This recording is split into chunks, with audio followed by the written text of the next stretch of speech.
Hey, if you haven't opened your ballot yet, I'm sure you will soon. My wife Jackie and I did that last night. And when we did, I was really surprised when I looked at how the names are arranged on the page. Have you noticed that? Here, take a look, for example. This is a sample ballot for the mayor's race in Portland. Notice how the first name on the list is Darrell Kinsey Bay.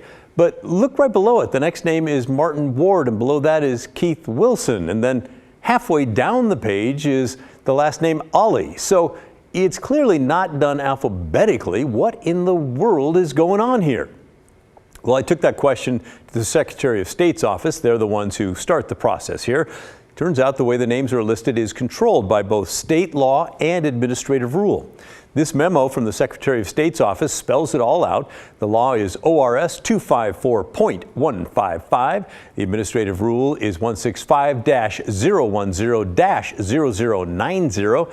You can amaze your friends by knowing that. And here's how it works out. The Secretary of State's office needs the alphabet. They feed the alphabet into a computer program. It's called an Oracle SQL random ordering function that is already built into the election software that also tracks things like campaign spending. Okay, so they feed the alphabet in, the software spits out the letters randomly, showing which name will go where based on the first letter of the last name.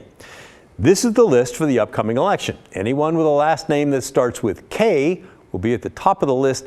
Anyone with a last name starting with D will be all the way down there at the bottom. So if we go back to our ballot, we now understand why Kinsey Bay is the first of the last names on the list, and so on. Ah, but you say, what about people who have the same first letter of the last name? Well, then the election folks go to the second letter of the last name and use that to match that randomized list and decide who goes first. Okay, but what if the last names are identical, you wonder? Well, then they look at the first names. Well, what if the first names are identical too?